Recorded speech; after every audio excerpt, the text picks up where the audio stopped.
Meghan Markle spoke with businesswoman Mellody Hobson and entrepreneur Victoria Jackson about how the terms are wrongly applied to strong-minded women. Creator and writer Robin Thede, author Allison Yarrow and zoologist Lucy Cooke also joined the royal for meaningful conversations about the negativity surrounding the term. Meghan revealed her own hatred for the B word, confessing she has a visceral reaction whenever she hears it. Ahead of her conversation with Ms Yarrow, the Duchess said, "We've been exploring what it means for women to ask for what they need, to stand in their power, and also the kinds of labels like difficult or pushy, or the B word, that often follow along from that behavior. I've made it known I have a deep dislike for these labels, especially the last one." Meghan goes on to introduce Ms Yarrow to the podcast, and the pair delve into a deep discussion about the etymology of the word. The author said, "Etymologists believe that the word bitch came out of this Greek insult that meant women were dogs in heat, begging for men. That was the idea. And there was a more modern definition that was written down in the 1890s, and it was bitch was an Appalachian. That was the worst name you could call an English woman, even worse than a whore. So it was codified as this way of degrading women by saying that they were hypersexual, but also it sort of took away this idea that they were goddesses. So it took away this divine power and replaced it with degrading sexuality."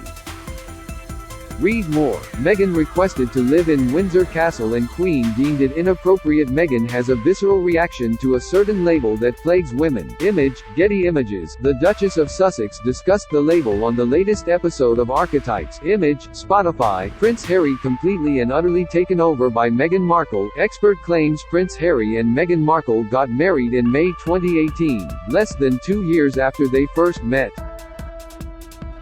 Royal author Tina Brown opened up about Prince Harry and Meghan's relationship and claimed Harry's whole personality has changed since meeting the former actress, deeming Harry taken over by Meghan.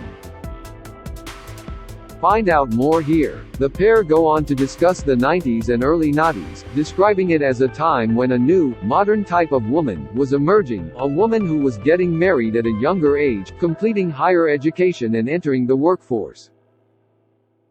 They talked about the introduction of the 24-hour news cycle and, as Ms Yarrow labels it, the bitchification of women in the headlines. She said, "If you name a woman during that decade, the treatment of them used various archetypes, derivatives, corollaries and actually the word bitch to undercut their personas and to bitchify them." Meghan pinpointed this constant and public name-calling as part of why she has such a visceral reaction to this word, adding, "It was implanted on a granular level, without any of us thinking about it at the time." She continued, "This demonization of these women, of course, had ripple effects." Ms Yarrow added, "All of these interpretations of these various famous women have very real impacts for real women and girls because women and girls saw these stories unfold. And at the time, we really weren't having a mainstream conversation about how sexist and racist the coverage of these women was. We were just internalizing these images of women being incompetent, unfeminine and hypersexual as truth.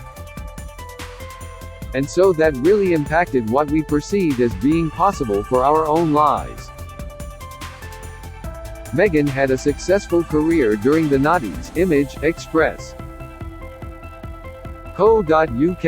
Trending. Meghan has personal experience of being labeled in this way. The former actress earned the nickname, Duchess Difficult, from some of her critics.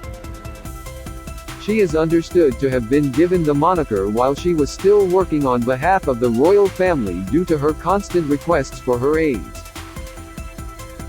The title was first coined in 2018, shortly after her royal wedding to Prince Harry and amid swirling rumors that the new royal was incredibly demanding of palace staff. Several aides reportedly departed due to Meghan's challenging behavior, although the accounts of some former staff have been contested by the Duke and Duchess of Sussex. Meghan hinted at a strategy she has adopted to prevent the term from affecting her and instead using it to push her into embracing her new life. While some of her guests spoke about reclaiming the word and using it in a positive way, Meghan made it clear that she has no interest in using the term. The Duchess said, "For some women, it's all about embracing and reclaiming the B word, taking the power out of it, maybe even using comedy to diffuse it. And for others, it's standing in there knowing and being unaffected by the implication of the word or its cousin, difficult." Don't miss, Harry snubbed William's offer of crisis talks over leak fears King Charles to host South Africa's Ramaphosa in first state visit. Thousands of messages sent to King Charles III after Queen's death. Meghan was first given the nickname soon after her wedding to Prince Harry. Image, Getty. Powering through in spite of the pain, or even the insecurity it may cause.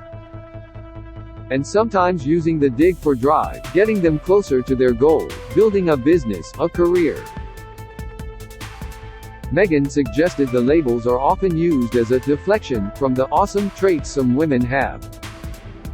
She also admitted her friends inspired her to explore the specific archetype that has plagued her for the last couple of years, pushing her to tackle the issue head-on. The Duchess has previously addressed the nickname by clarifying she is not difficult, I am particular.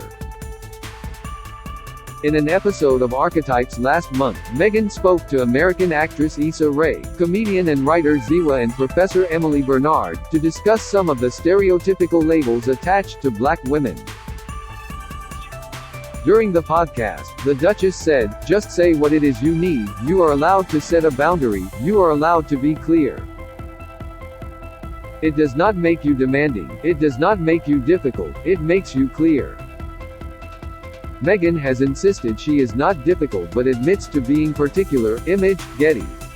Royal expert Victoria Arbiter has suggested Meghan has been using her Spotify podcast to push back against some of the attacks on her reputation. Last week, on Australian morning show Sunrise, Ms Arbiter said, "Certainly, I think her podcast has been an incredible platform to push back against some of the wrongs she feels she has experienced." This week, people are interpreting her comments as pushing back against that label.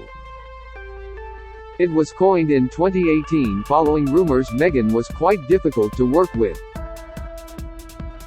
There were these 5 a.m. emails. Several staff members claimed that they had been reduced to tears due to how she and Harry had spoken to them.